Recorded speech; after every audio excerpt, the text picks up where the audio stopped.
हमने खेद जताया था कि जो जयराम ठाकुर जी ने यहाँ सभा में आकर एक व्यक्तिगत तौर पे किसी बंदे की कास्ट को लेकर उनको टारगेट किया था, उस पर हमारा किंतु परंतु था।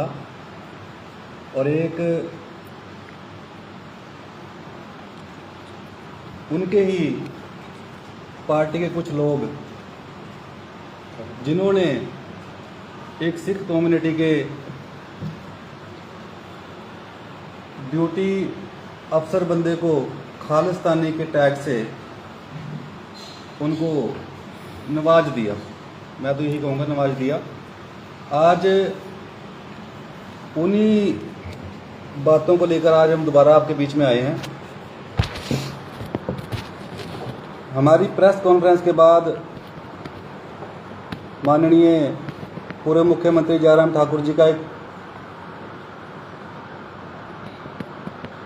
ट्वीट आता है इस पे फेसबुक पे सोशल मीडिया के द्वारा। उन्होंने कहा कि मैं पोंटा साहब गया, जनसभा की, लेकिन मैंने किसी भी धार्मिक या किसी भी कम्युनिटी के बारे में कोई ऐसा शब्द नहीं कहा, और अगर कुछ कहा है तो मैं उसके लिए क्षमा चाहता हूँ, खेद चाहता हूँ या क्षमा चाहता हूँ। तो हमारा भी यही था कि उनको इस अपनी गलती का रियलाइज़ हो जाए, और उन्होंने उस बात को स्वीकारा भी।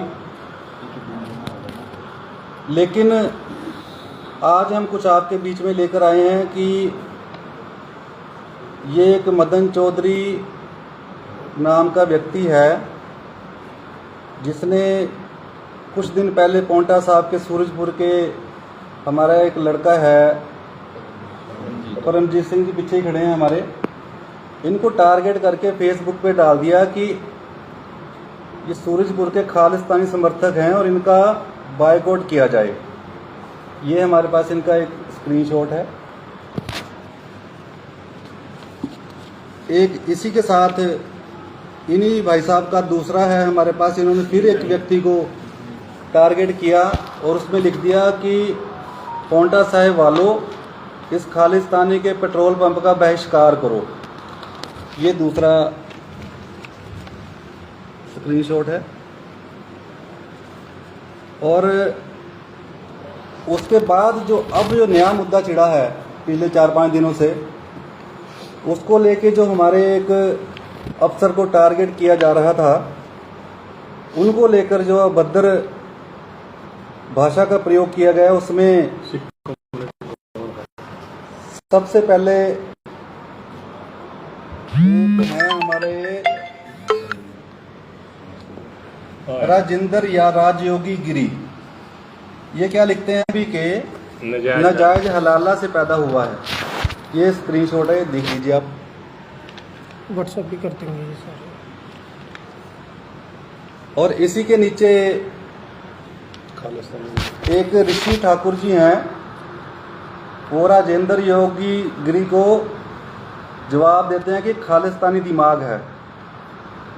और ऋषि ठाकुर जी फिर दोबारा लिखते हैं एक बलवंत सिंह चंदेल जी के कमेंट के नीचे कि खालिस्तानी है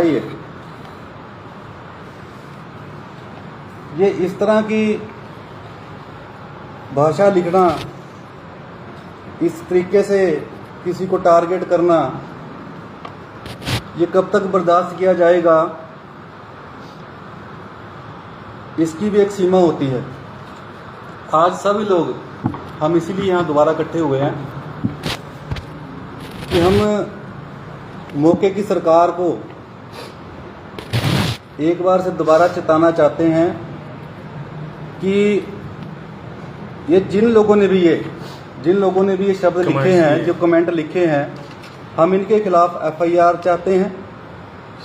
सरकार प्रायोरिटी पे इसको ले और इनके खिलाफ सख्त कार्रवाई करते हुए FIR लॉन्च करे। अदरवाइज सिखों को अपनी लड़ाई लड़ने के लिए किसी ना किसी तरीके से फिर आगे आना ही पड़ेगा। तो हमारी हाथ जोड़ के विनती है कि हमारी विनती को सुना जाए, सरकार इस तरफ ध्यान दे। पोंटा साहब बहुत एक शांतिपूर्वक इलाका है। यहाँ सारे भाई हिंदू हो, मुस्लिम हो, सिख हो, ईसाई हो, बहुत ही प्यार से भाईचारे के साथ रहते हैं। हमारे अपने भी जितने भी दोस्त हैं वो हिंदुओं में भी बहुत सारे हैं, मुसलमानों में भी हैं, लेकिन आज तक भी कभी ये चीज़ें हमारे को सुनने को नहीं मिलती थी जो कुछ टाइम पहले, कुछ समय पहले से आजकल हर तीसरे दिन सुनने को मिल जाती हैं। कृपया इन लोगों के मुंह पे लगाम लगाई जाए, अन्यथा ये पौंटा साहब का माहौल ख़राब करने में ज़्यादा टाइम नहीं लगाएंगे और हमें भी कुछ ना कुछ इस अपनी बचाव के लिए कुछ ना कुछ हमें भी आगे आना पड़ेगा, हमें इसका जवाब देना पड़ेगा। फिर ये ना हो कि पौंटा साहब का माहौल ख़राब हो। हम इसीलिए सरकार को चेताना चाहते हैं कि कोई भी सिख कौम हमेशा सेवादार बन के रही है। हमारा मुख्य उद्देश्य ही सेवा करना है। आप हमसे सेवा जितनी मर्जी लो, हम उसके लिए हमेशा तैयार रहते हैं, लेकिन एक खालिस्तानी के टैग से हमारे को ना नवाजा जाए। हम इस देश के निवासी हैं, इस देश के लिए हमारी 80% से ज़्यादा कुर्बानियाँ हैं। हम एक खालिस्तान नहीं चाहते, हम पूरा देश चाहते हैं और इस देश को खालिस्तान बनाना चाहते हैं। स्वच्छ, हमारी नज़र में जो खालिस्तान का मतलब है वो है शुद्ध, प्योरिटी, खालिस।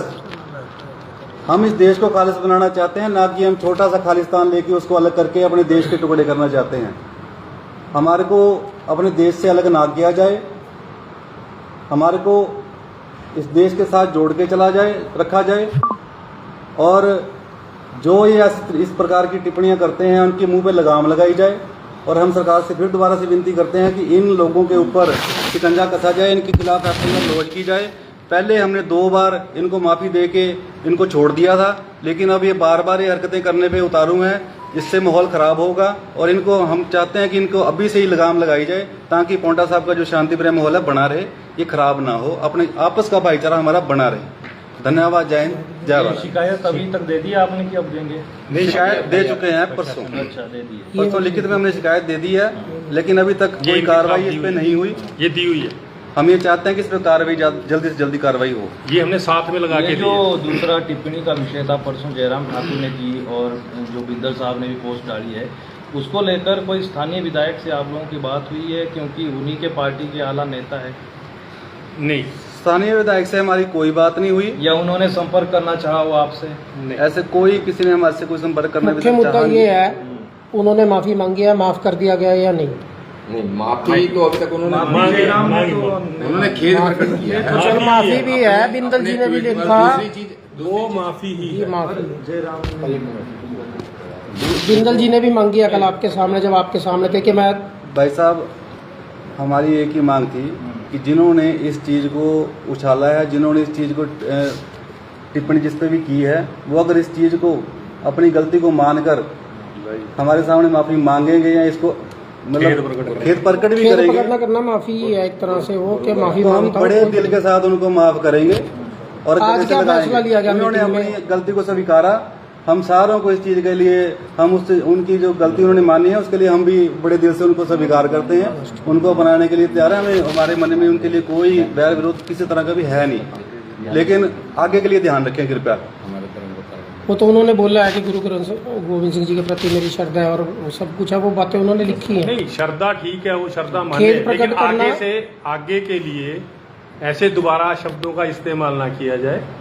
और जो हमें भी ये बताया जाए कि हम इस देश के नागरिक हैं, ना कि खालिस्तानी है। बार बार जो 1-2 पैसे का आदमी उठ के बोलता है खालिस्तानी खालिस्तानी। दूसरा, जो मदन चौधरी की बात करी जा रही है स्पेशल, थाने में पहले भी फैसला हो चुका है, क्योंकि वहाँ पर रिपोर्ट कराई थी परमजीत ने, इधर वापस ले ली थी वो शिकायत कि हमारा समझौता हो गया। ऐसा है जस्सी जी, सिख कौम की यही तो विडम्बना है, हम लोगों को ना तरस बहुत जल्दी आ जाता है। और ये जो पहले 2 बार होगी ना हमारे से गलतियाँ, अभी हम तीसरी बार इस गलती को दोहराना तभी नहीं चाह रहे। तभी हम सरकार से मांग कर रहे हैं कि इस बार हमारी मांग यही है कि इसके खिलाफ एफआईआर लॉन्च की जाए, ताकि एक एग्जाम्पल सेट हो पौंटा साहब में। ये नहीं कि हर बार कोई बोल के और तीसरे दिन माफी मांग के और साफ जाए और हम भी हाथ बल्ला झाड़ के बोले ठीक है जी आपने कहा कोई बात नहीं। अब आपने जो स्क्रीनशॉट दिया है इसमें कई नाम रह गए, मोनू वर्मा, कईयों ने जितने एसडीएम हैं- चीमा को तो बोला खालिस्तानी, अन्य सिखों को भी बोला जा रहा है खालिस्तानी। जो हमारे पास फिलहाल जो इसमें स्क्रीनशॉट आए ना जी, नहीं, खालिस्तानी सिख कौम को बोला जा रहा है। एसडीएम चीमा कौन है? एक कितने सिख लोग हैं जिन्होंने कमेंट किए हुए हैं? हाँ जी, कितने 5-6 के लोगों के लिए पाँच छह लोग एक लिस्ट है। सोशल मीडिया बाकी सोशल मीडिया काफी पुलिस का लोग काम है हैं। चेक करना। बख्शे नहीं जाएंगे। 3-4 लोग तो हमारे पास हैं जो कानूनी कार्रवाई है वो करी जाएगी। हाँ जी, 3-4 लोग तो हमारे पास वीरू दिख रहे हैं ठाकुर, सामने। ऋषि, बाकी जब मदन। इसकी और देखेंगे, इसको तफ्तीश करेगी पुलिस, तो और भी निकलेंगे इसमें से। ठीक है। ये तो पुलिस का मैटर है, पुलिस तो पुलिस करती है कौन कौन लोग इसमें आते हैं। अगर पुलिस कार्रवाई नहीं करती तो स्पष्ट करे। आपने जो पहले 48 घंटे का टाइम दिया था वो तो पूरा हो देखो, गया। हमारे को हिमाचल पुलिस के ऊपर, प्रशासन के ऊपर पूर्ण विश्वास है, जो कि एक अच्छा कार्य कर रही है। पुलिस ने जो भी कार्रवाई करी है बहुत अच्छी और सराहनीय करी है। बाहर के स्टेट के लोग, बाहर के डिस्ट्रिक्ट के लोग आके पोंटा का माहौल खराब कर रहे हैं, उसमें हमारा खेद है कि पोंटा एक गुलदस्ता है, इसको शांति प्रिय रहना दिया जाए और हमारे पोंटा साहब का माहौल ना खराब किया जाए। हमारी एक बेनती है इनसे जो सिख जी रहे हैं अपने ढंग से, सेवा भावना से, उस माहौल में सिखों को जीने दिया जाए। ये हमारी सरकार से बेनती है, जो ये लोग शरारती तत्व हैं इनके खिलाफ सख्त कार्रवाई करी जाए। पहले हमारी मांग थी कि जिन्होंने ये शब्द बोले हैं वो अपने शब्द वापस लें। उन्होंने अपना खेद जता दिया। हमारा उनके साथ जो हमारे मन में मुटाव था वो सारा वहीं खत्म हो गया। अब हमारी मांग है मौजूदा सरकार से, जो मौजूदा हिमाचल की सरकार है, अब उस सरकार से हमारी मांग है कि कृपया हमारी इस मांग को पूरा करो। इनके खिलाफ FIR लॉन्च कराओ, इनके खिलाफ जो बनती सजा है इनको दिलवाओ। अदरवाइज जो हमने कहा है कि 48 घंटे का अल्टीमेटम पहले जो था वो हमारा पूरा हो गया, उसमें उन्होंने खेद जता दिया, वो हमारा वहीं खत्म हो गया। लेकिन अब जो नया अल्टीमेटम है हमारी मौके की सरकार को है। अगर मौके की सरकार ने इनके खिलाफ कोई भी कदम नहीं उठाया तो हमारा वो अल्टीमेटम मौके की सरकार के लिए है। वो 48 घंटे बाद दोबारा हम इकट्ठे होंगे और आगे की रणनीति जब मिलकर बैठ के तैयार करेंगे, वो फिर जो भी होगा आगे के लिए आपको बता दिया जाएगा। धन्यवाद।